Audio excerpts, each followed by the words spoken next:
देखो अब सुनो, टेली जो होता है, टेली एप्लीकेशन सॉफ्टवेयर है। एप्लीकेशन सॉफ्टवेयर का मतलब वो सॉफ्टवेयर होता है जिससे हम किसी पर्टिकुलर काम को करते हैं। जैसे एक्सेल का काम क्या है, डेटा एंट्री।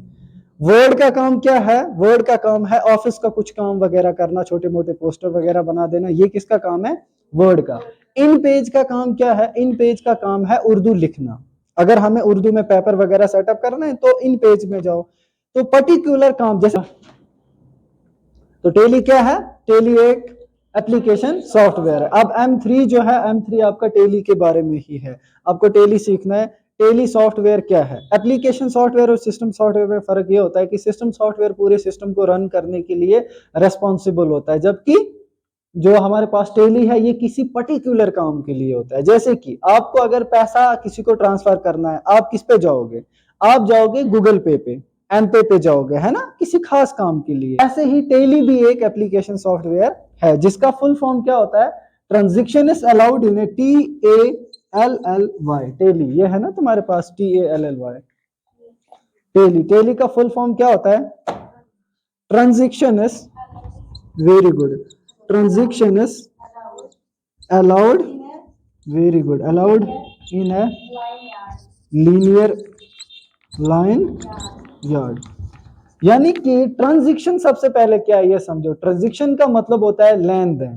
क्या मतलब होता है, लेन देन का मतलब सौदा। जैसे मैंने आपको बोला कोई भी सौदा जब करते हैं ना उसको ट्रांजैक्शन बोलते हैं, सिंपली लेन देन। आप किसी के साथ कोई लेन देन कर रहे हो ना तो उसी को बोलते हैं ट्रांजैक्शन, अगर वो दो कंडीशन फुलफिल करे। क्या कंडीशन होती है, देखो ट्रांजैक्शन होती है अकाउंटिंग के अंदर, ट्रांजैक्शन के अंदर दो चीजें आती हैं, एक आता है वैल्यू, एक आता है टर्म। यानी कि अगर आप किसी से कोई चीज ले रहे हो, फॉर एग्जांपल आप शॉप पे गए और आपका जो दुपट्टा है ये तुम्हारा क्या है, टर्म है, और आपने उसके बदले जो 100 रुपए दिए ये क्या है, वैल्यू है। समझ आ रही है। ये मैंने जल्दी जल्दी इसलिए बता रहा हूं क्योंकि ऑलरेडी हमने एक बार पहले पढ़ लिया है। लास्ट क्लास में हमने पढ़ी थी टेली की हिस्ट्री, कि टेली कैसे बनी और टेली सॉफ्टवेयर कहाँ यूज होता है। कोई बड़ी बिजनेस होगी जहां पे फाइनेंशियल ईयर, एक ईयर होता है, एक फाइनेंशियल ईयर होता है। बिजनेस का जो ईयर होता है उसे फाइनेंशियल ईयर बोला जाता है, कि जिसमें हम बिजनेस के बारे में जानते हैं कि इस साल कितना टर्नओवर हुआ, कितना प्रॉफिट हुआ, कितना लॉस हुआ। समझ आ रही है सबको। तो अब जो फाइनेंशियल ईयर है उसकी हमें अकाउंटिंग वगैरह करनी है तो हम एक्सेल छोटे मोटे सॉफ्टवेयर पे नहीं करेंगे, हम किस पे करते हैं, टेली पे करते हैं। किस सॉफ्टवेयर पे करते हैं, टेली। क्या करता है टेली, आपको टेली में वोचर बने बनाए मिलते हैं, टेली में बहुत सारी चीजें बने बनाए मिलते हैं, बस आपको एंट्री करनी पड़ती है। समझ आ रही है। ये कौन सा सॉफ्टवेयर था, टेली। अब टेली की शुरुआत कहां से हुई, टेली की शुरुआत होती है बैंगलोर से। हमारे इंडिया का एक स्टेट है जिसको क्या बोलते हैं, बैंगलोर। बैंगलोर में दो बंदे थे, एक का नाम था श्याम सुंदर गोयनका, एक का नाम था भरत गोयनका। इनकी कॉटन की एक छोटी सी क्या थी, फैक्ट्री थी जिसमें ये कॉटन वगैरह बनाते थे। तो एक दिन अचानक ऐसा हुआ कि आग लगी और वो सारी की सारी वो फैक्ट्री इनकी खत्म हो गई। तब तक इसका बेटा ग्रेजुएशन कर रहा था, बट मैथ उसको अपना एक सब्जेक्ट था। एट द एज ऑफ 23 की एज में उसने सॉफ्टवेयर डेवलप कर दिया, टेली सॉफ्टवेयर। ताला ने किसी चीज को डिस्ट्रॉय किया, फिर हम बोलते हैं कि नहीं ऐसा क्यों हुआ, उसके पीछे भी कोई ना कोई चीज होती है छुपी, उसके पीछे अल्लाह ताला का कोई ना कोई राज जरूर होता है। तो इनकी कॉटन की जो कॉटन की थोड़ी सी फैक्ट्री थी छोटी मोटी, वो जल गई, लेकिन उसके बदले अल्लाह ताला ने इनको इतना बड़ा इनाम नवाजा कि इसके बेटे ने टेली का सॉफ्टवेयर बनाया। और टेली का सॉफ्टवेयर बहुत ही इंपॉर्टेंट, आज ज्यादा मशहूर हो गया है। इन्होंने दूसरी बिजनेस स्टार्ट की, नाम क्या था सामा, रॉ मटेरियल और मशीन पार्ट्स जो होते हैं ना उनको ये बनाते थे और बेचते थे ऑल ओवर इंडिया। मगर वक्त के साथ साथ इनके वो रॉ पार्ट्स इतने मशहूर हो गए, इनकी बिजनेस इतनी मशहूर होगी कि नॉर्दर्न और साउदर्न इंडिया से लोग इनके पास आने लगे। अब जब जाहिर सी बात है लोग ज्यादा आने लगे, फ्लो ज्यादा हुआ, तो बिजनेस का सेटअप भी तो बड़ा होगा। इन्होंने बहुत सारे मुलाजिम रखे, किस लिए, लिखने के लिए, अकाउंटिंग बुक कीपिंग करने के लिए, कि लिखो भाई कितना माल आया कितना गया। कोई ऐसा बंदा था जिसको 2 लाख का माल लेना था तो वो 50,000 रुपए देता था एडवांस, बाकी वो बाद में देता था। तो ये हिसाब भी तो लिखना पड़ता था। पहले इन्होंने क्या काम किया, ये लेजर बनाते थे, ये जर्नल बनाते थे, बुक्स बनाते थे, डायरी मेंटेन करते थे जिसपे ये हिसाब किताब लिखते थे। फिर इसके बेटे ने सोचा यार ऐसा क्यों ना मैं कोई सॉफ्टवेयर ईजाद करूं जिसकी वजह से ये सारी बिजनेस का लेखा जोखा है ये हो सके, आसान हो सके। तो उसने टेली का सॉफ्टवेयर बनाया 1986 में और उसका नाम रखा पेट्रोनिक्स। क्या नाम रखा? पेट्रोनिक्स। अब क्या हुआ कि इसने पहले ओल्ड नेम ऑफ टेली इज पेट्रोनिक्स ये रखा, लेकिन इसमें भी बहुत सारी कमियां थी। जैसे कि वक्त के साथ साथ कोई नई चीजें आ रही हैं तो ये नई चीजों को उसमें एडजस्ट कर रहे हैं। जैसे 2015-16 में जीएसटी आई तो टेली में क्या ऐड हुई? जीएसटी भी ऐड। अब टेली का सॉफ्टवेयर जीएसटी का भी काम करता है। उससे पहले जीएसटी का कंसेप्ट नहीं था तो टेली सॉफ्टवेयर विदाउट जीएसटी था।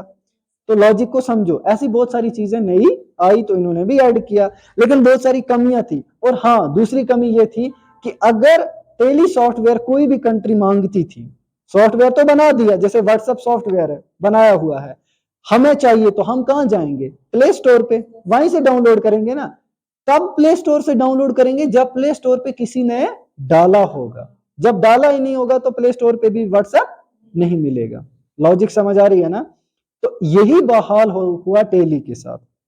टेली बनाने वाले ने भरत गोयनका और सुंदर गोयनका जो था, इन्होंने टेली को बनाया लेकिन इन्होंने पब्लिश अभी तक किया नहीं था। सो दुनिया कैसे जानती कि इन्होंने कोई सॉफ्टवेयर बनाया है?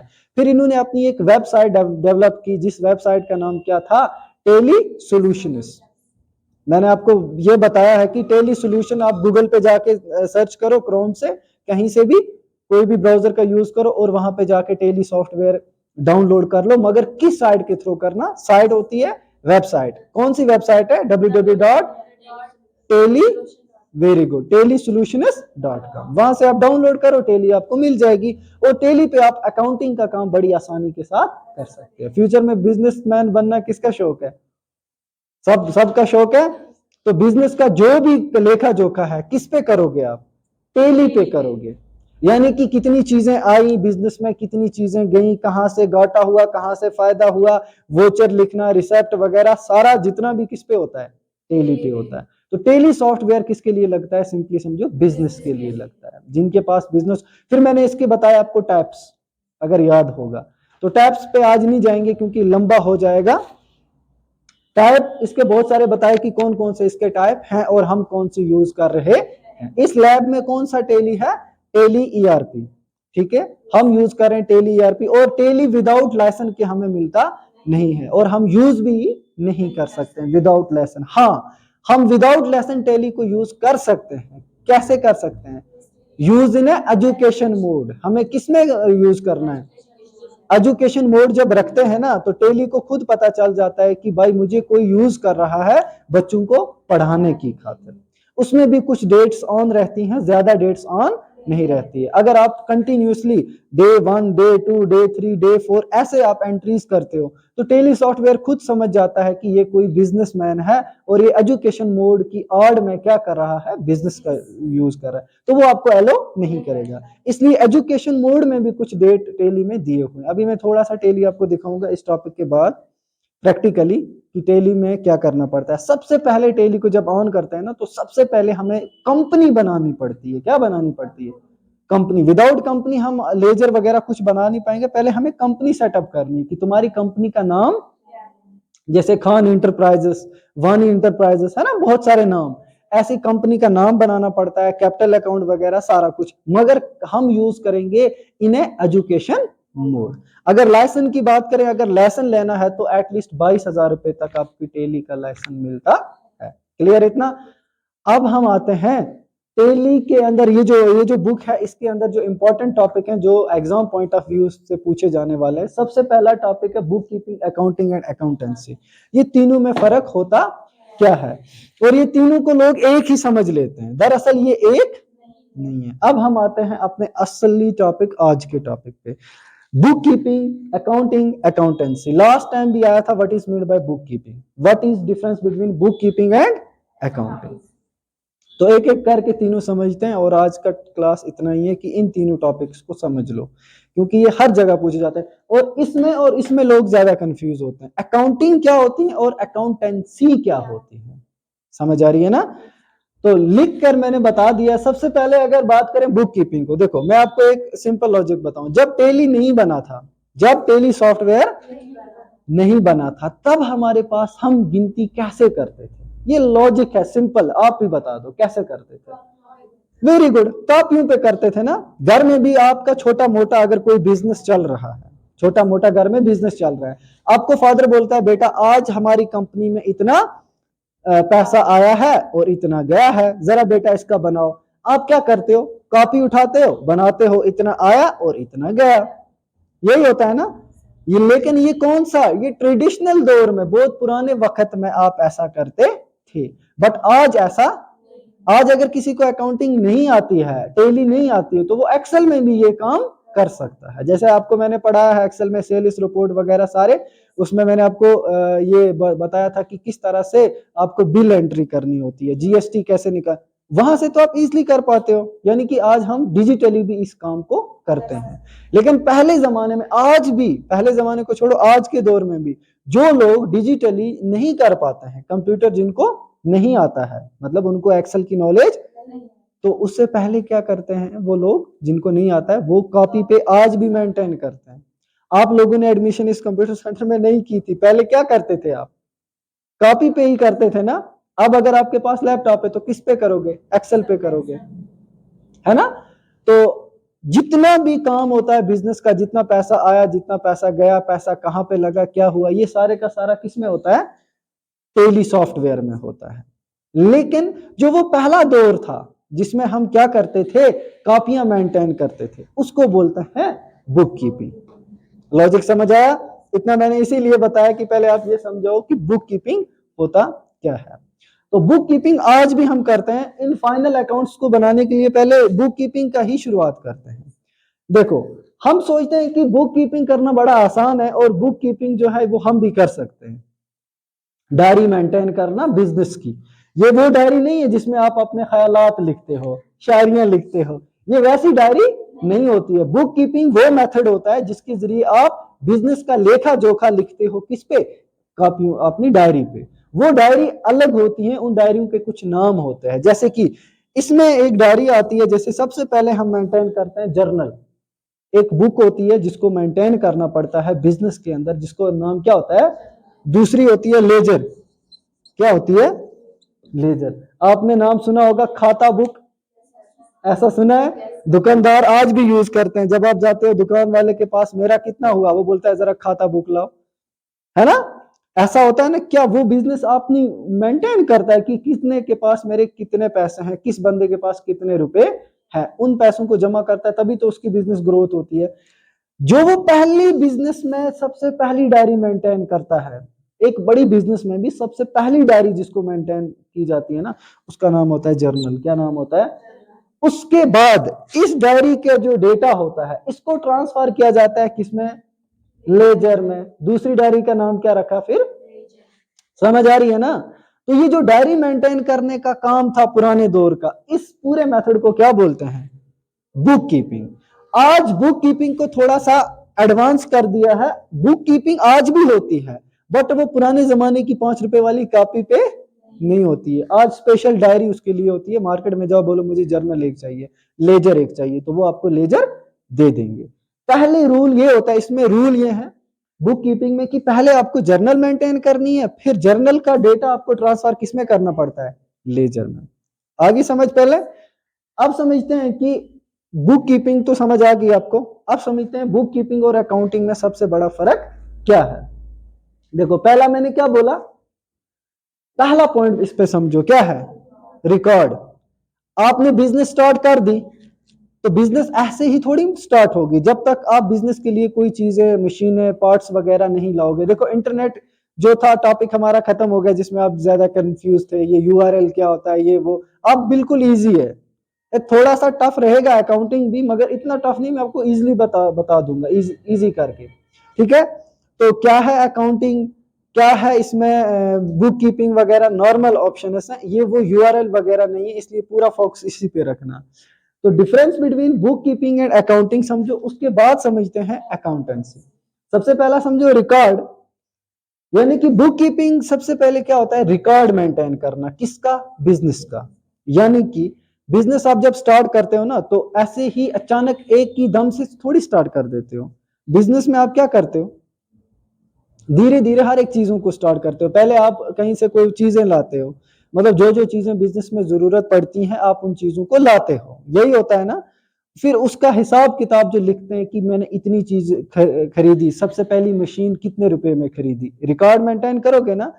तो ये होता है सबसे पहला रिकॉर्ड मेंटेन करना। दूसरा होता है अकाउंटिंग सिस्टमेटिक रिकॉर्ड। अकाउंटिंग का मैंने आपको बता दिया है परसों लास्ट क्लास में कि अकाउंटिंग क्या है, अब हम डिफरेंस बता रहे हैं। Systematic record by professionalist. Systematic, अब पहले समझो कि सिस्टमैटिक होता क्या है, जरा बताओ क्या सिस्टमैटिक क्या होता है।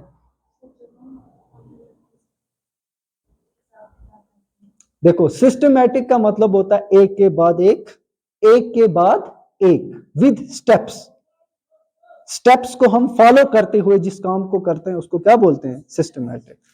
रिकॉर्ड में हम इतने सिस्टमैटिक रहते नहीं है, हम रिकॉर्ड में पहले लिख देते हैं पहले मशीन ले आए भाई, मतलब अपनी बिजनेस के लिए, फिर हमने कुछ और खरीद लिया, फिर हमने कुछ, हमें किसी भी बाउंड्री में रहना नहीं होता है, किसी भी बंदिश में रहना, किसी भी हद में नहीं रहना होता है। इसमें हमें सिस्टमैटिक का मतलब होता है एक के बाद एक स्टेप्स को फॉलो करते हुए जब हम किसी काम को करते हैं with A systematic point of view. समझ आ रही है, यानी कि हर एक काम को करना एक अच्छे ढंग से, पहले क्या फिर क्या फिर क्या। अभी मैं आपको बोलूं आप घर से निकले, कहां पहुंचे, सेंटर पे, तो कैसे पहुंचे, आप यही बोलोगे ना सर हम घर से निकले गाड़ी में चढ़े, हवा में डायरेक्ट थोड़े आए, स्टेप्स फॉलो किया ना, यहां पे आए पहले सीढ़ियों से चढ़े, फिर बायोमेट्रिक किया, स्टेप्स फॉलो किए ना बहुत सारे। तो जो ये स्टेप फॉलो करते हैं इस पूरी प्रोसेस को बोलते हैं सिस्टमैटिक। तो इस अकाउंटिंग में हमें एक ही बार नहीं घुस जाना है, अचानक क्या करना है, हमें कुछ स्टेप्स फॉलो करना है। तो ये बोला मैंने सिस्टमैटिक रिकॉर्ड बाय प्रोफेशनलिस्ट। ये एक आम आदमी भी कर सकता है रिकॉर्डिंग, ये बुक कीपिंग। आपको मैं बोलूं बुक कीपिंग करो, ये कौन सा मुश्किल है, पेन और कॉपी निकालो आप ही तो कर लोगे ना, कोई दिक्कत है नहीं है। मगर ये कौन से लोग करते हैं, अकाउंटिंग प्रोफेशनल लोग करते हैं, आम लोग इसको नहीं करते हैं। दूसरी primary stage and secondary stage. Book keeping तुम्हारी प्राइमरी स्टेज रहती है, यानी कि अगर आपने बिजनेस स्टार्ट की है सबसे पहले आपको प्राइमरी स्टेज में ये डेटा कहीं लिखना होगा। वो दो बुक्स मैंने बोली जर्नल लेजर, और उन पे आपको ये एंट्रीज करनी होंगी। समझ आ रही है ना। तो ये प्राइमरी स्टेज है किसकी, पूरी अकाउंटिंग प्रोसेस की सबसे पहली बुक कीपिंग जो है ये क्या है, प्राइमरी स्टेज, पहली स्टेज है। जब ये स्टेज क्रॉस हो जाती है तब हम पहुंचते हैं सेकेंडरी स्टेज में। समझ आ रही है, तब हम किस में पहुंचते हैं, ये रूटीन जॉब है। रूटीन जॉब किसको बोलते हैं, जो कंटिन्यू होती है, ये रूटीन जॉब है। ये एनालिटिकल जॉब है, ये कभी होती है मगर बड़ी टफ होती है, इसको आम आदमी कर नहीं सकता है जब तक कि प्रोफेशनल जिसको कंप्यूटर की नॉलेज ना हो, टेली सॉफ्टवेयर की नॉलेज ना हो। इसको हम बुक्स पे रिकॉर्ड करते हैं सिंपली। इनमें एक और अगर आप डिफरेंस सातवां लिख दो ना, तो इसमें इसको हम बुक्स में रिकॉर्ड करते हैं और इसको हम सॉफ्टवेयर में रिकॉर्ड करते हैं। उस सॉफ्टवेयर का नाम क्या है, हाँ वेरी गुड, क्या नाम है, टेली। समझ आ रही है ना। बाय जूनियर स्टाफ, चौथा पॉइंट, बाय जूनियर स्टाफ। इसको कोई भी आदमी कर सकता है। अगर एक बहुत बड़ा ऑफिस है, उस ऑफिस में बहुत सारे लोग ऐसे हैं जिनको कंप्यूटर की नॉलेज नहीं। अभी मैं आपको बताऊं कि यहाँ पे हमें एक क्लर्क की जरूरत है। क्लर्क का मतलब होता है जो वो काम वगैरह करता है, ऑफिस के काम थोड़ा बहुत लिखता लिख, क्लर्क की जरूरत है। तो उस क्लर्क को मैं बोलूं कि कंप्यूटर की नॉलेज नहीं है, तो वो किस में जाएगा, बुक कीपिंग में। उस बेचारे को जो भी हिसाब किताब करना है किस पे करना है, बुक पे करना है। तो ये जूनियर स्टाफ भी तुम्हारा कर सकता है, कौन, बुक कीपिंग। लेकिन अकाउंटिंग तुम्हारा जूनियर स्टाफ, अकाउंटिंग कौन करता है, सीनियर स्टाफ। सबसे पहले लॉजिक समझ आई। अभी आपको अगर मैं बोलूं कि आप अभी टेली खोलो, अभी वोचर बनाओ, बना पाओगे नहीं, अभी आप जूनियर स्टाफ में आते हो, यानी कि अभी आपने टेली सीखा नहीं है। पहली बात समझ आई, अभी आपने टेली सीखा नहीं है तो आप जूनियर स्टाफ में हो। अभी मैं आपको बोलूं जाओ ऑफिस का काम सारा संभालो, बच्चों की कितनी फी आई कितनी गई, ये तो आप इजीली कर पाओगे। क्यों, ये आपको हाथ से लिखना है, और लिखा हुआ लिखने का काम आपने कब सीखा है, बचपन से सीखा हुआ है। अब आपको बस थोड़ा सा गाइड करना है कि कैसे मेंटेन करना होता है रिकॉर्ड, आप तो इजी मेंटेन कर लोगे। तो बुक कीपिंग जूनियर कर सकता है, आप में से कोई भी कर सकता है, जूनियर आदमी कर सकता है, लेकिन अकाउंटिंग जूनियर नहीं कर सकता बल्कि सीनियर कर सकता है। सीनियर स्टाफ कर सकता है जिसको कंप्यूटर की नॉलेज हो, और खासकर किस सॉफ्टवेयर की नॉलेज हो, टेली सॉफ्टवेयर की नॉलेज हो। आगे समझ। अब उसके बाद एक और आता है, it is the basis of accounting. Accounting हम बोलते हैं बहुत बड़ी बड़ी प्रोसेस है, ये है वो है। अगर तुम्हारे पास बुक कीपिंग नहीं है तो अकाउंटिंग भी नहीं होगी। पिलर जो होते हैं ना, जैसे पिलर, पहला पिलर क्या है तुम्हारा, बुक कीपिंग। हर एक मकान की नींव क्या होती है, पिलर पे होती है। अगर मकान के पिलर ठीक है तो मकान भी ठीक है। तो सबसे पहले बुक कीपिंग जो है ये बेस है किसकी, अकाउंटिंग की। अगर बेस ही नहीं तो मकान भी। तो बेस क्या है, बुक कीपिंग। पहले आपको सारा रिकॉर्ड किसमें मेंटेन करना पड़ता है, बुक कीपिंग में। उसके बाद आपको अकाउंटिंग में आना होता है। It starts when book keeping. ये जब बुक कीपिंग एंड होती है तब क्या स्टार्ट होती है, अकाउंटेंसी नहीं, अकाउंटिंग। टेंसी के बाद में आते हैं, पहले अकाउंटिंग ही समझो कि जब आपने बुक कीपिंग का रिकॉर्ड खत्म किया तब स्टार्ट होगा अकाउंटिंग। उससे पहले आप स्टार्ट नहीं कर पाओगे, क्योंकि पहले बुक कीपिंग को मेंटेन करना है, फिर उसके बाद आप जाओगे। इसीलिए इसको बोलते हैं प्राइमरी, इसको बोलते हैं सेकेंडरी। एग्जाम क्वेश्चन में ये भी पूछा जाता है which is a primary stage, accounting और बुक कीपिंग। तो क्या समझो, book keeping is a primary stage and accounting is a secondary stage. और इट कवर्स जर्नलाइजिंग, पोस्टिंग। हाँ, मैंने आपको पहले भी बोला कि books like journal, books like journal. Journalising का मतलब होता है एंट्रीज करना, किसमें, बुक्स में। और किस बुक में, जर्नल बुक में जो हम एंट्रीज करते हैं ना, entries in A journal book is called journalising. Entries in A journal book is called analysing. समझ आ रही है। यानी कि बुक कीपिंग जब आप स्टार्ट करोगे ना, सबसे पहले आप सिंपली समझो एक डायरी लाओगे, उस डायरी का क्या नाम होगा, जर्नल। उसमें जो आप लिखोगे ना, उस पूरी प्रोसेस को क्या बोलेंगे, जर्नलाइजिंग। आगे समझ। अब उल्टा सवाल पिछले साल आया था कि अगर जर्नल से एंट्रीज मुझे ट्रांसफर करनी है किसके अंदर, लेजर के अंदर। दूसरी बुक कौन सी है, लेजर है ना। जर्नल में मैंने कुछ लिखा है, ये डेटा मुझे ट्रांसफर किसमें करना है, तो इस अमल को क्या बोलते हैं, बच्चों ने लिखा जर्नलाइजिंग। इस अमल को जर्नलाइजिंग, इसको बोलते हैं पोस्टिंग। क्या बोलते हैं, पोस्टिंग। यानी कि एंट्रीज जो भी हमने पहली बुक में की हैं, फिर उसको ट्रांसफर करना किसमें, लेजर में। समझ आ रही है पहली चीज। तो इसमें क्या बोला, इट कवर्स जर्नलाइजिंग। इस पूरी स्टेज में क्या किया जाता है, जर्नल बुक पे लिखा जाता है, पोस्टिंग, फिर उसको पोस्ट किया जाता है किस वाली बुक में, लेजर बुक में। दूसरी बुक का क्या नाम है, एंड एक्सट्रैक्टिंग बैलेंसेस। और फिर उसके बाद सबका बैलेंस देखा जाता है कि किस अकाउंट में कौन सा बैलेंस, कितना बैलेंस है। समझ आ रही है। जैसे मैंने आपको बोला बैंक के अलग अकाउंट होते हैं, अकाउंटिंग में अलग अकाउंट होते हैं, जैसे रियल है, नॉमिनल है, बहुत सारे अकाउंट है ना। तो वो आगे जाके नेक्स्ट क्लास में इंशाल्लाह अकाउंट्स को भी उठाएंगे, रियल, नॉमिनल अकाउंट वगैरह। लेकिन आप ये समझो कि इसमें फिर अकाउंट्स को मेंटेन किया जाता है, मगर पहले किया जाता है जर्नलाइजिंग। यानी कि पहले एंट्रीज लिखी जाती है सबसे पहली वाली बुक पे जिसका नाम है जर्नल। फिर उन एंट्रीज को ट्रांसफर किया जाता है कौन सी वाली बुक में, लेजर बुक में। और वो ट्रांसफर करने वाले प्रोसेस को क्या बोलते हैं, पोस्टिंग। समझ आ रही है। अब इसकी तरफ आते हैं, it covers preparation of final accounts and balance sheet. इस पे पूरे अकाउंट बनाए जाते हैं और बैलेंस शीट बनाई जाती है। हम फाइनल अकाउंट्स को प्रिपेयर करते हैं, बल्कि इसमें हम लिखते हैं। दोनों में फर्क समझ आई। इसमें डायरीज पे लिखते हैं रिकॉर्ड, फिर उन रिकॉर्ड्स को ट्रांसफर करते हैं और उनके अकाउंट बना दिए जाते हैं, फाइनल अकाउंट। आगे समझ दोनों में, बुक कीपिंग और अकाउंटिंग।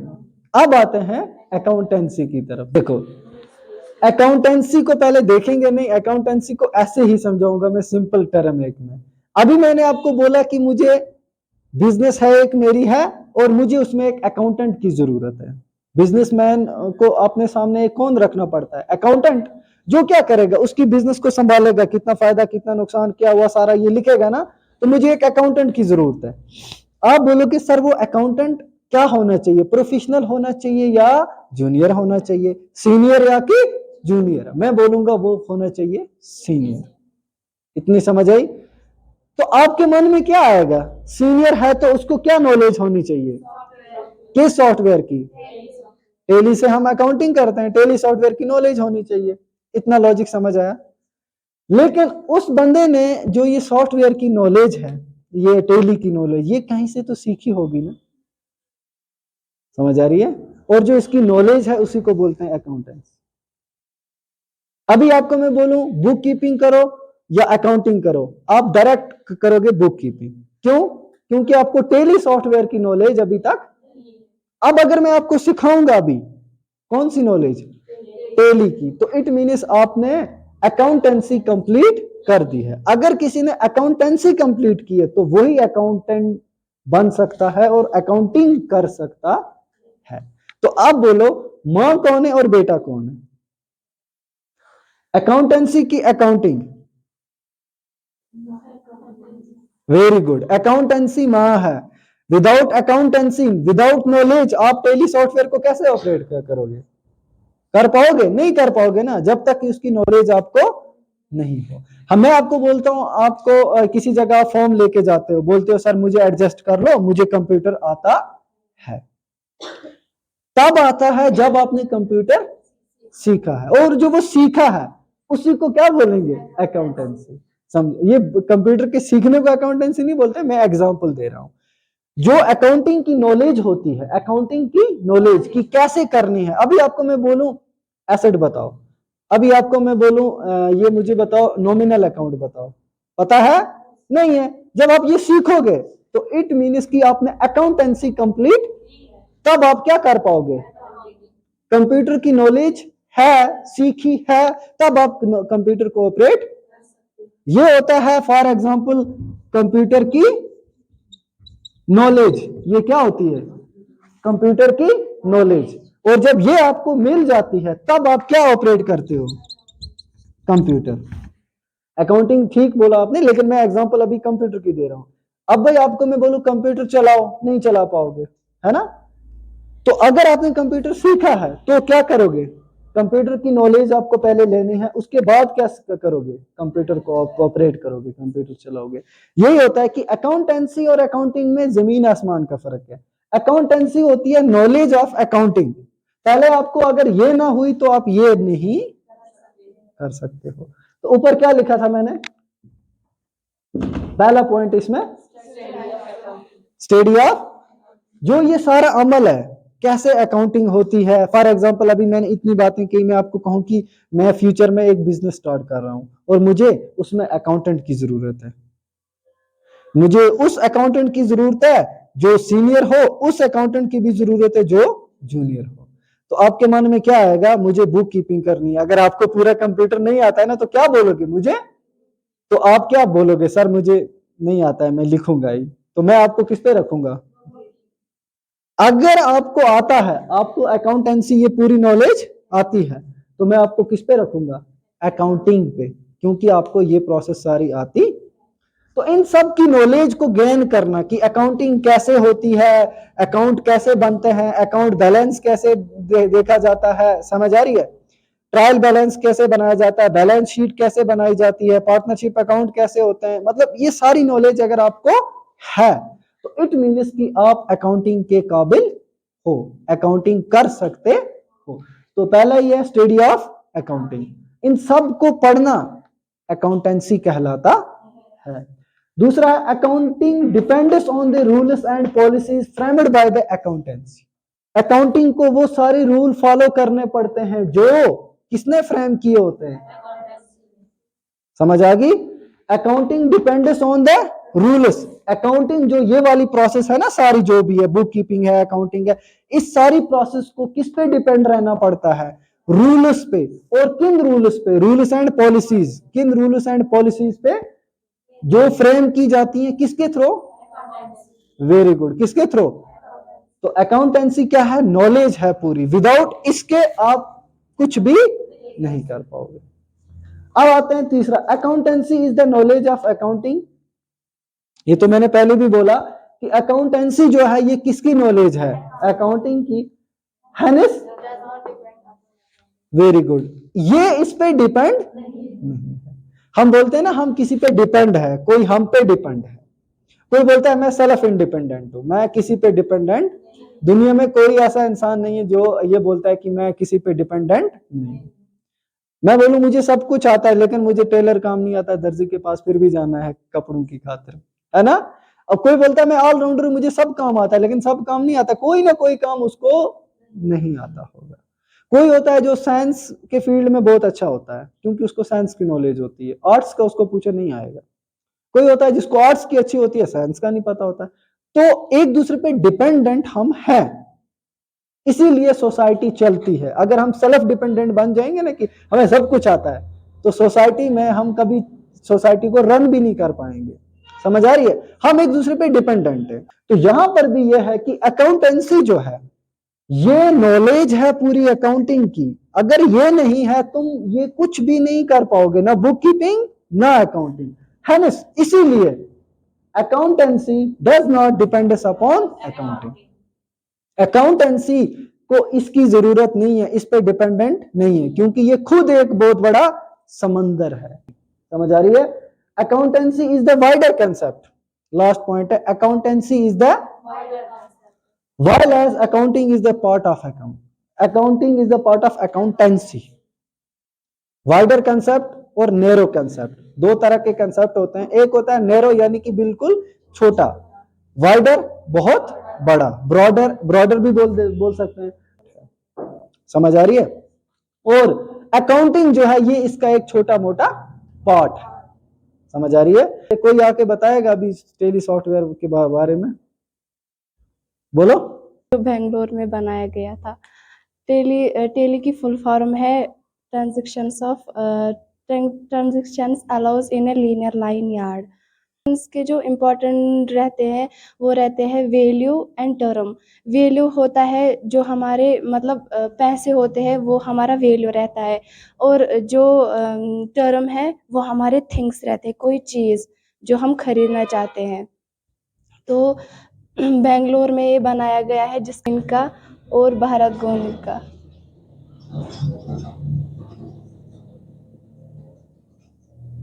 सुंदर गोयनका और भारत गोयनका। सुंदर गोयनका जो था वो एक फादर था भारत गोयनका। तो इनके पास एक फैक्ट्री थी, कॉटन की फैक्ट्री। तो सडनली वो जल गई, उसमें आग लग गई, तो वो सारी फैक्ट्री डिस्ट्रॉय हो गई। तो जो फिर भारत गोयनका था, ये ग्रेजुएशन ही कर रहा था मैथ्स में। तो फिर जब वे अपने 1986 में भारत गोयनका जो था उसने वो अपने बाप को परेशान नहीं देख सकता था। उसने फिर एक सॉफ्टवेयर बनाया। उसने एक सॉफ्टवेयर बनाया जिसका नाम उसने रखा पेट्रोनिक्स। पेट्रोनिक्स जो टेली है उसका ओल्ड नेम है पेट्रोनिक्स। तो पेट्रोनिक्स उसने बनाए हिसाब के लिए। अभी तक तो ये क्वेश्चन हुए कि टेली सॉफ्टवेयर को किसने बनाया, ये सब कुछ हुआ कैसे, लेकिन आप ये समझो कि ये अकाउंटिंग, एक गिनती, बिजनेस का हिसाब किताब वगैरह, ये इन सब को किसने स्टार्ट किया? अकाउंटिंग को किसने स्टार्ट किया सबसे पहले और कब स्टार्ट किया? देखो, अकाउंटिंग जो प्रोसेस है ना, ये पहले जमाने में क्या करते थे, बुक्स वगैरह पे लिखते थे, फिर ये डिजिटली करना, ये सारा हिसाब किताब, इन सब की शुरुआत होती है 1494 में। उस वक्त बुक कीपिंग हुई है स्टार्ट में, कंप्यूटर वगैरह नहीं था, लेकिन ये हिसाब किताब का सारा अमल 1494 में किसने स्टार्ट किया था? लूका पैसोली ने। Luca Pacioli is the father of accounting. सुमेरा पेन कहाँ है? Luca Pacioli is the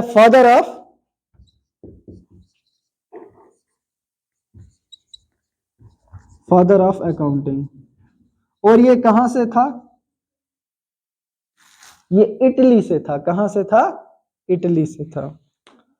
Luka Pacioli is the father of accounting, accounting का फादर कौन है?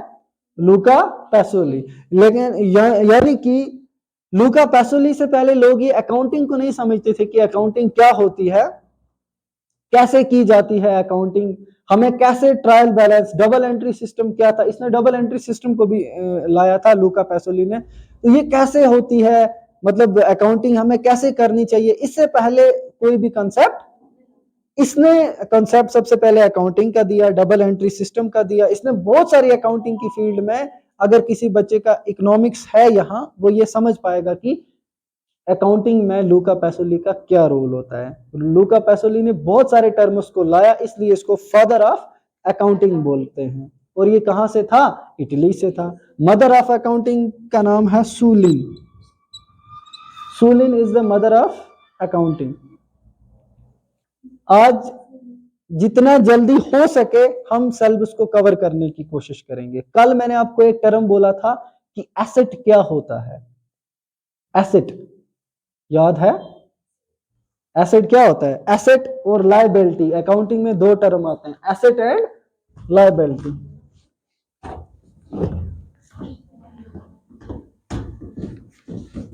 जरा बोलो। बिजनेस में बहुत सारी चीजें हम यूज करते हैं, मशीनें यूज करते हैं, बिजनेस के लिए हम जमीन भी लेते हैं। ऐसा होता, जहां बिजनेस हम स्टार्ट करते हैं जमीन तो लेंगे ना। अगर बिजनेस कोलैप्स हो गई, फॉर एग्जांपल बेड़ा गर्क हो गया, बिजनेस स्टार्ट नहीं हो पाई, लेकिन एक चीज का तो फायदा है ना, किस चीज का? जमीन का, है ना। बिजनेस खत्म कर देंगे लेकिन जमीन जो हमने खरीदी थी वो तो एसेट है ना। एसेट होता है फायदा एक तरह से। बहुत सारी चीजें इसमें बिजनेस में ऐसी हम लेते हैं जो एसेट हमारे लिए रहती हैं, जिनका हमेशा हमें क्या रहता है? फायदा। और बहुत सारी चीजें ऐसी होती हैं जिनका हमें फायदा फिर नहीं रहता है, तो वो लायबिलिटी में चली जाती हैं। जिन चीजों का फायदा हो उन चीजों को क्या बोलते हैं? एसेट। आगे समझ? जिन चीजों का अभी मैंने बोला हमने बिजनेस स्टार्ट की, बिजनेस के लिए क्या लिया? जमीन लिया। तो जमीन क्या है? एसेट है। अगर बिजनेस तुम्हारी कोलैप्स हो गई, बिजनेस खत्म होगी, आप लोग बिजनेस को चला नहीं पाए, मगर फिर भी तुम्हारे पास एक चीज है, क्या है वो? जमीन है। और जमीन का भाव हमेशा बढ़ता है। आज अगर 2 लाख की है, आपको 10 साल के बाद उसके 15 लाख आएंगे। तो जो आपने 2 लाख रुपए, चलो उस वक्त कर्जा लिया, कैसे लिया वो आपने स्टार्ट किया, लेकिन फायदा हो गया ना 10 साल के बाद। एसेट है तुम्हारे पास। एसेट का मतलब होता है कोई भी बिजनेस की ऐसी चीज जिससे आपको फ्यूचर बेनिफिट हो। ठीक है? एसेट मैं लिख देता हूं। एसेट इसका मतलब होता है anything which gives you benefit in future. कोई भी चीज जो आपको फायदा दे फ्यूचर में, उसको क्या बोलते हैं? एसेट। उसको क्या बोलते हैं? एसेट। समझ आ रही है? ये क्वेश्चन पिछली दफा पूछा गया था कि what is mean by asset and how many types of assets. Asset के कितने टाइप्स होते हैं? ज्यादा नहीं होते, मैं आपको ज्यादा नहीं लूंगा। एक होता है, सिंपली समझो, करंट एसेट। इसको हम दूसरे लफ्जों में क्या बोलते हैं? फ्लोटिंग एसेट भी बोलते हैं इसको, floating asset.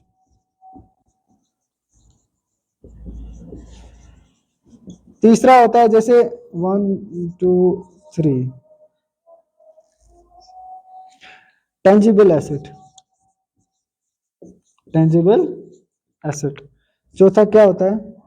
Intangible asset. Asset.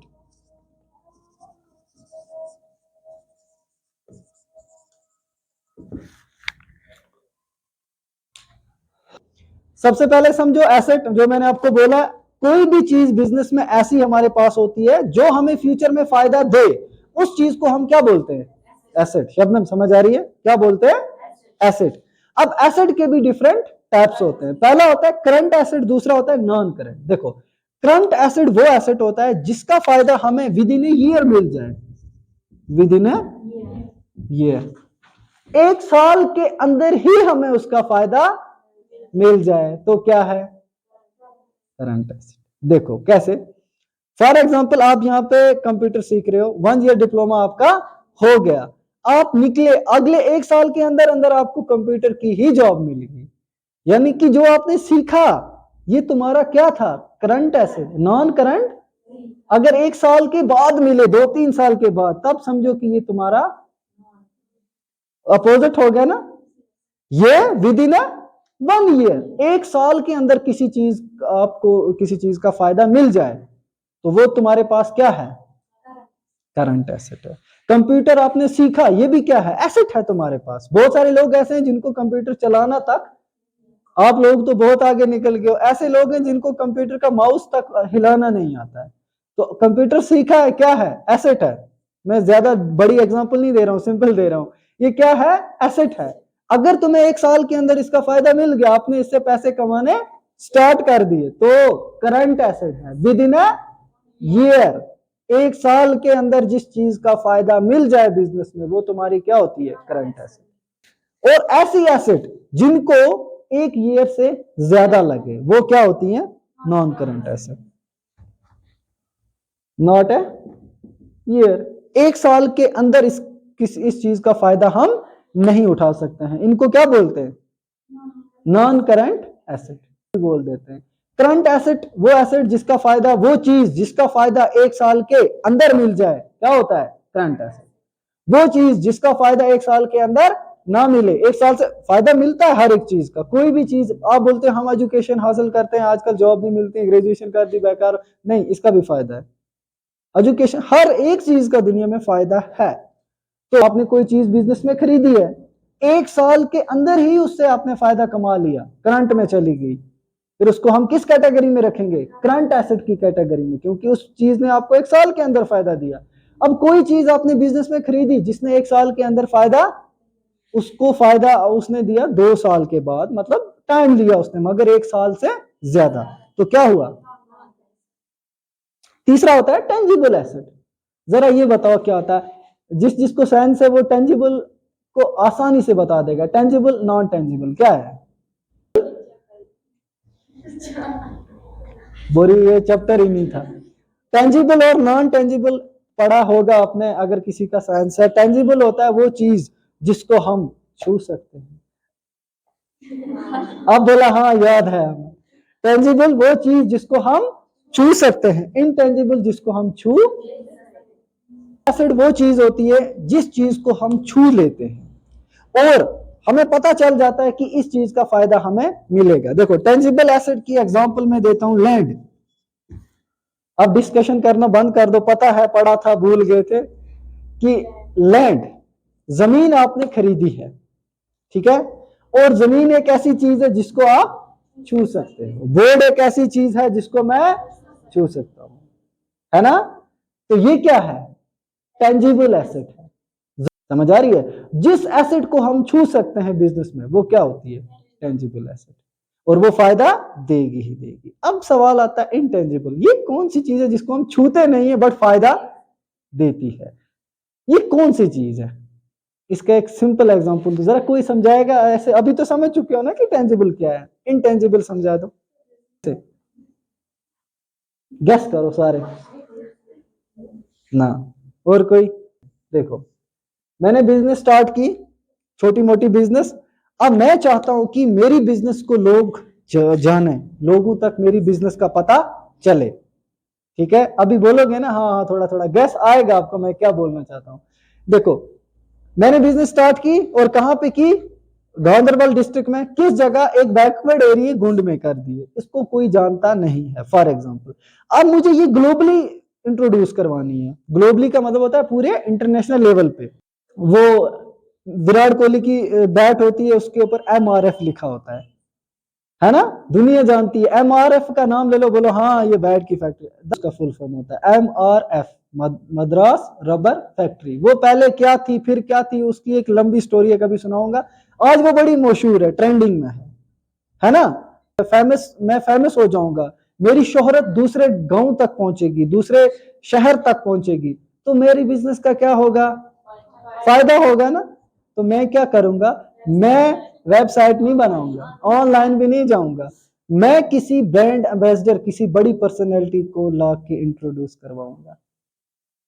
Ring साबन, आप रिंग वो सर्फ लेते हो, हाँ आप समझे, एडवर्टाइज, एडवर्टाइज में करवाता हूं। देखो रिंग साबन क्या है, कुछ भी नहीं है, वो रिंग सर्फ एक्सेल वगैरह है कुछ।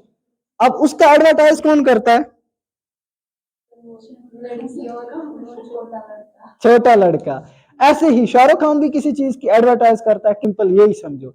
बायजूस का जो ये सीनियर था, बायजूस को जिसने शुरुआत की वो बैंगलोर का था, बायजू रविंद्रा उसका नाम था। मैथ का बहुत काबिल था, पढ़ाता था, बच्चों को ट्यूशन करवाता था। अब उसने सोचा यार मैं ये ऑनलाइन कर दूं सब कुछ, सेमिनार अटेंड करने लगा, ऑनलाइन करने लगा सब कुछ। अचानक उसने क्या सोचा कि यार इससे मुझे लोग नहीं जानेंगे, क्यों ना मैं किसी से एडवर्टाइज करवाऊं। तो शाहरुख खान से एडवर्टाइज करवाई। इंडिया की टीम की जर्सी के पीछे क्या लिखा होता है, जर्सी बोलते हैं वर्दी को, बायजूस। तो बायजूस नाम से पता चला कि यार ये कोई है कुछ है। फिर लोगों ने एडमिशन की आज उसकी इंटरनेशनल लेवल पे बहुत सारे लोकेशन सेंटर है, बच्चे इतने इनरोल हो गए। किसकी वजह से हुआ, फैम की वजह से, नाम की वजह से। ये इसमें आएगी लैंड, इसमें आएगा तुम्हारा फैम, तुम्हारा नाम, तुम्हारा ट्रेडमार्क, तुम्हारा क्या, ट्रेडमार्क। समझ आ रही है, होती चीज कुछ भी नहीं है।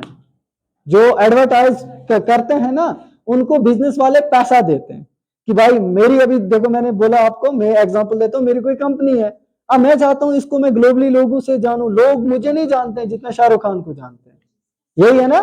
तो मैं क्या करूंगा, शाहरुख खान सर को बुलाऊंगा, सर आ जाओ, मेरी ये एक कंपनी है, इसकी इस प्रोडक्ट को लोगों के सामने लॉन्च करो, एडवर्टाइज करो। वो बोलेगा भाई मैं ऐसे, पैसा दे दो, वो भी तो पैसा लेता है।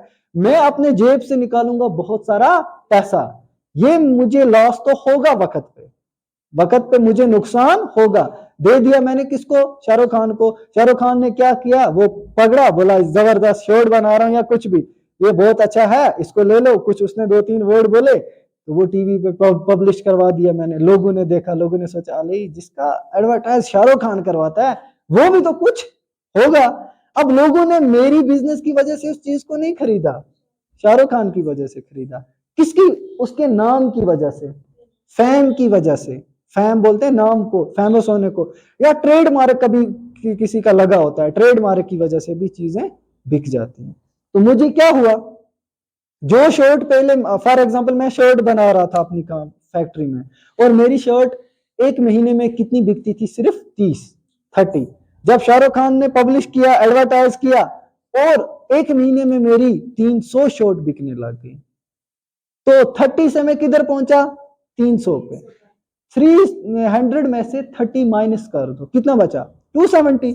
270 मतलब शर्ट किसकी वजह से बिकी, उसकी फैम की वजह से, उसके नाम की वजह से, जो उसने एडवर्टाइज किया। तो ये प्रॉफिट किसका हुआ, शाहरुख खान का नहीं हुआ, उसको मैंने एक बार दे दिया, दोबारा उसको मैं नहीं लाऊंगा, बस उसका वो पब्लिश ही करवाऊंगा लोगों के सामने। तो वो जो 270 शर्ट बिकी है, वो किसका फायदा हुआ, मेरा फायदा। वो नाम क्या है, एसेट है मेरे लिए, और इस नाम को हम छू, इसलिए ये क्या है, इंटेंजिबल एसेट। समझ आ रही है, इतनी कहानी सुनाने के पीछे का लॉजिक सिर्फ यही था कि इनटेंजिबल एसेट वो होती है जिनको हम छू नहीं सकते हैं, जैसे नाम है, फैम है, फेमस पर्सनैलिटीज हैं, इनकी वजह से हमारी बिजनेस में बहुत सारे हमारे प्रोडक्ट बिकते हैं। जो वो फायदा होता है वो हमारा प्रॉफिट हो जाता है, लेकिन जिस चीज की वजह से बिकता है वो लोगों का नाम होता है, किसी फेमस पर्सनैलिटी की शोहरत होती है, उसकी वजह से बिकता है। तो नाम की वजह से, ट्रेडमार्क, किसी कंपनी का लोगो लगा दो, कंपनी से एलो करो, उसका लोगो लगा दो, उससे भी चीजें बिकेंगी। तो नाम छू नहीं सकते हैं, इंटेंजिबल है। क्लियर। अब लास्ट वन क्या है, वेस्टिंग एसेट। वेस्टिंग एसेट क्या होता है, कोई चीज हमारी बिजनेस में ऐसी होती है जो हमारे पास बहुत, जैसे रिसोर्सेज है, रिसोर्सेज हमारे पास एसेट है, रिसोर्स क्या है, एसेट है, लेकिन हम गलती से उसका गलत फायदा उठाते हैं, तो वक्त के साथ साथ वो क्या होती है, खत्म होती है, तो उसको क्या बोलते हैं।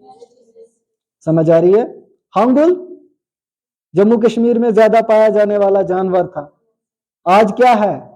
इंडेंजर्ड स्पीशीज रहा है। टाइगर इंडिया में खत्म हो रहे हैं, क्यों? क्योंकि हम ही इनको मार रहे हैं, या वो क्या काजेस हैं वो एक अलग टॉपिक है, लेकिन वो एक हमारे लिए एसेट था, वक्त के साथ साथ वो खत्म हो गया। जंगल क्या है तुम्हारे पास? एसेट है, फायदा है ना, एसेट है, एक ऐसी चीज जिसको आपको फायदा मिलेगा ही मिलेगा। मकान बनाना है, कहां जाओगे? जंगल से लकड़ियां लाओगे। लेकिन आप क्या कर रहे हैं, लोग खुदाई के जरिए जंगलों को भी काट रहे हैं, डिफॉरेस्टेशन कर रहे हैं, पॉपुलेशन बढ़ रही है, लोग ज्यादा से ज्यादा क्या कर रहे हैं, पेड़ काट रहे हैं, जंगलों की तरफ माइल हो रहे हैं। बहुत सारे मकान आजकल जंगलों के सामने, ये भी नहीं पता है कि अचानक जंगल से आ जाए फ्लड वगैरह तो खत्म। लेकिन उस जंगल को काट काट के ये क्या कर रहे हैं, उस एसिड को खत्म कर रहे हैं, वेस्ट कर रहे हैं। समझ आ रही है? वेस्टिंग एसिड है। ऐसे मैंने आपको बहुत सारी एग्जांपल दी, लेकिन बिजनेस के अंदर भी कोई चीज ऐसी होती है जिसका हमें अच्छे से इस्तेमाल करना चाहिए, बट हम क्या करते हैं, अच्छे से इस्तेमाल नहीं करते हैं, हम उसको जरूरत से ज्यादा, एक आप बोलोगे हमें इस्तेमाल तो करना, हाँ करो इस्तेमाल, बट जरूरत से ज्यादा नहीं। फॉर एग्जाम्पल, हमें एक दुपट्टे से आपको काम चल जाएगा 2-3-4 दिन या हफ्ते 2 हफ्ते, 5-6 लाख लाने की क्या जरूरत है? उससे आपका मनी वेस्ट होता है ना। तो मतलब ऐसी चीजें जो हमें जरूरत हो वही उतनी ही लेनी चाहिए, बट जब हम उन रिसोर्सेज का जरूरत से ज्यादा इस्तेमाल कर जाते हैं वो वेस्टिंग एसेट्स होते हैं। तो आई थिंक इतना क्लियर हो गया। बुक कीपिंग क्या है, अकाउंटिंग क्या है, अकाउंटेंसी क्या है, एसेट क्या है, और उनके टाइप्स क्या है। ठीक है, क्लियर? रिविजन करें ऐसे ही। बुक कीपिंग क्या होता है, जल्दी जल्दी। हाँ, तो बुक कीपिंग की ये पूरी अकाउंटिंग की शुरुआत किस बंदे ने की थी? लूका पैसोली। ठीक है ठीक है, आपको नाम बोलना नहीं आएगा, लूका पैसोली। आगे बोलो, कहां से था ये? इटली से था। इसने बुक कीपिंग का पूरा सिस्टम तैयार किया। बुक कीपिंग और अकाउंटिंग में सबसे बड़ा फर्क क्या है? हाँ, वेरी गुड, सीनियर करते हैं। बुक कीपिंग में हमें बुक्स की जरूरत पड़ती है, अकाउंटिंग में हमें सॉफ्टवेयर की जरूरत भी पड़ सकती है। ठीक है, और उसको कौन सा स्टाफ करता है? Senior, junior. किसको सीनियर करता है? और जूनियर। Very good. बुक्स किसमें मेंटेन की जाती हैं? बुक कीपिंग में। पहली स्टेज कौन सी है? प्राइमरी कौन सी है, सेकेंडरी कौन सी है? एक एक एक कोई बोलो, सारे बोल रहे हैं, समझ नहीं आ रहा। प्राइमरी स्टेज कौन सी है? सेकेंडरी। गुड। अब अकाउंटेंसी क्या है? हाँ, वेरी गुड, इन सब की नॉलेज है। सही सही बोला। उसकी बुक कीपिंग, अकाउंटिंग, सब की नॉलेज जो है उसको क्या बोलते हैं? क्या अकाउंटिंग अकाउंटेंसी पे डिपेंड करती है या नहीं करती है? अच्छा, अकाउंटेंसी अकाउंटिंग पे डिपेंड करती है। मदर कौन है अकाउंटिंग की? अकाउंटेंसी। विदाउट अकाउंटिंग, हाँ अकाउंटेंसी अकाउंटिंग कर सकते हैं। Very good. करंट एसेट क्या होता है? बिजनेस में वो चीज जिसका फायदा हम विद इन ईयर ले सकते हैं। Very good. और नॉन करंट एसेट जिसका फायदा नॉन, वेरी गुड, एक साल में ना ले सकें, एक साल से ज्यादा में जिसका फायदा ले सके, non current asset. Tangible asset, very good, जिसको हम, जैसे कि लैंड। इंटेंजिबल, जैसे कि नाम। एडवर्टाइज, आप एग्जाम्पल को मत समझो, जैसे कि नाम की वजह से बिजनेस चलती है ना। कहते हैं ना कि बहुत सारे ऐसे लोग होते हैं जिनको बोलते हैं कि यार आप कुछ नहीं हो, आप अपने बाप की वजह से बिकते हो, है ना। उसका बाप मशहूर होता है, उसके बाप के नाम की वजह से बेटा भी मशहूर हो जाता है। समझ आ रही है? तो नाम क्या है? Intangible asset. मतलब वो नाम जो मशहूर हो, ये नहीं मेरा नाम या आपका नाम, हम ज्यादा मशहूर नहीं है। जो लोग बहुत ज्यादा मशहूर होते हैं उनके नाम से भी कोई चीजें बिकती हैं, इसीलिए वो एडवर्टाइज करते हैं टीवी में हर दिन। आप देखते हो, आप वही लाते हो, फिर बोलते हो हाँ इसको फलाना। वो होता कुछ भी नहीं है, वो अपना पैसा कमाते हैं, बिजनेस है। लास्ट वन क्या था? Wasting asset. मतलब फिर वक्त के साथ साथ वो क्या हो जाता है, उनको क्या बोलते हैं? गुड।